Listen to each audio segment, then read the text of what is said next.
Hi there. Welcome to Baby Loon.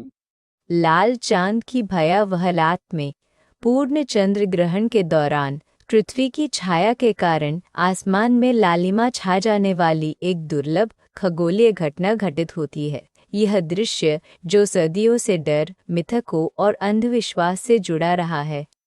पूरा राज्य विनाश की छाया में डूब चुका था। आकाश में गरजते बादल और धरती पर जलते गांव, हर तरफ डर, चीखें और मौत का सन्नाटा था। उसी आग के बीच एक छोटा सा गांव पूरी तरह भस्म हो रहा था। लोग अपनी जान बचाकर भाग रहे थे, लेकिन एक लड़का भागा नहीं।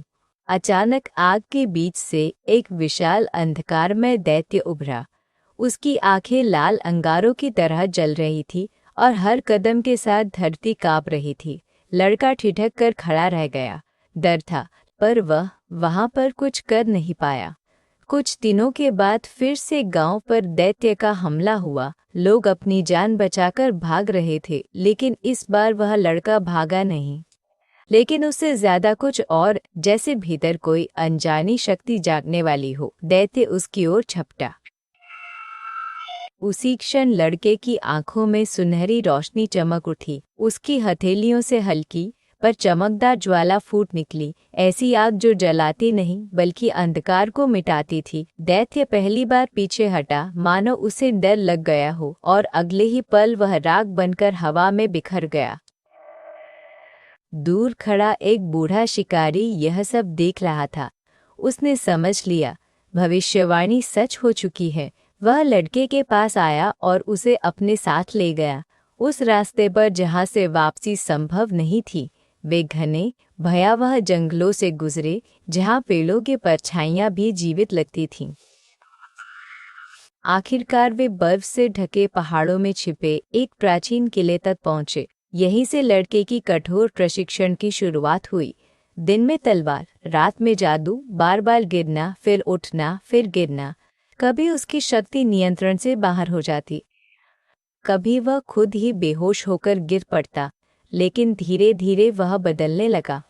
अब वह डरने वाला लड़का नहीं रहा था। एक दिन तूफान के बीच एक संदेश आया। राजधानी पर हमला हो चुका था। अंधकार की रानी लौट आई थी। पूरे राज्य की सेना अंतिम युद्ध के लिए तैयार हुई। लड़का, जो अब एक योद्धा बन चुका था, अपने गुरु के साथ युद्ध भूमि की ओर बढ़ा। वहां जो दृश्य था वह किसी दुस्वप्न से कम नहीं था। राक्षसों की भीड़, टूटती सेनाएं, जलती धरती, हर तरफ मौत ही मौत।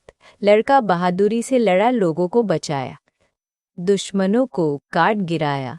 उसका गुरु भी उसके साथ कंधे से कंधा मिलाकर लड़ रहा था, लेकिन अंधकार बहुत शक्तिशाली था। एक भयंकर प्रहार में गुरु जमीन पर गिर पड़ा। लड़का उसके पास दौड़ा। दुनिया जैसे थम गई। मरते मरते गुरु ने अपनी अंतिम शक्ति उसके भीतर प्रवाहित कर दी। दर्द असहनीय था, लेकिन उसने हार नहीं मानी। जब वह उठा, वह पहले जैसा नहीं रहा।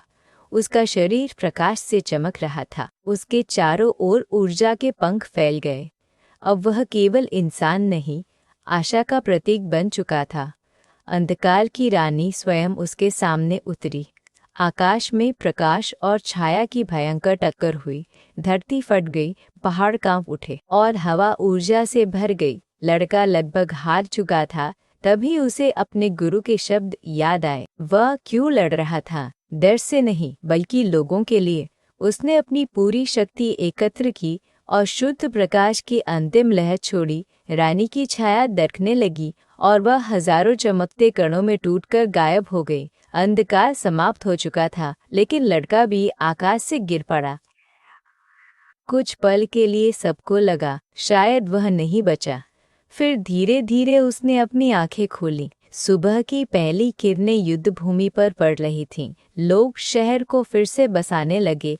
जीवन लौट आया। समय बीता और उस लड़के की मूर्ति शहर के बीचों बीच स्थापित कर दी गई, लेकिन वह वहां नहीं। वह पहाड़ी पर खड़ा दूर क्षितिज की ओर देख रहा था, क्योंकि उसे पता था अंधकार कभी पूरी तरह खत्म नहीं होता और उसकी यात्रा अभी समाप्त नहीं हुई थी। वह मुड़ा और उगते सूरज की ओर चल पड़ा।